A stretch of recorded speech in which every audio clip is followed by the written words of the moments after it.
Start the timer. And hey, folks, daily Landsblog for the 18th of February, 2021. Alarming news. I just read a story about, I think it was in the Ottawa Citizen, how mental illness, obviously, during the pandemic has become a far greater problem than it was before. And what I took away from that, first of all, is, not a surprise. But second of all, it seems that more than a creator of mental illness, the pandemic has become a magnifier of mental illness, meaning people with pre-existing conditions, like me, for instance, are doing substantially worse now over the past year than we were doing before that.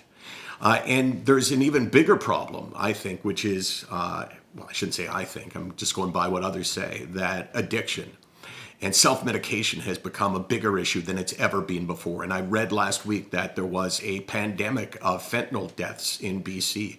And I was thinking about how the mentality for it might lure people in. And that is that I understand the pain of mental illness as well as any of us understand that pain.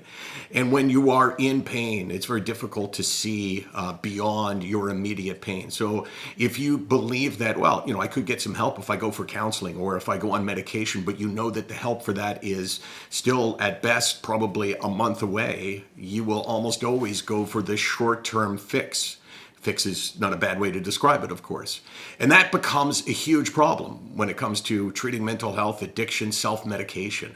The belief that help is so far down the road that you're going to maintain doing what you're doing. And that's why we need people like me and like you, perhaps, to say to those with addiction issues, there is help there. There is a way to get rid of your pain outside of the self-medication that you're doing. And while it may take a little bit more time, it may not be immediate. It also won't kill you. sicknoteweek.com, 24 hours a day, 364 days a year. Still 3 marks on my arm. That's pretty good. Still just 8 for the year. Still got the date and the time and all of that here. And what do we say, Case? We're out of time.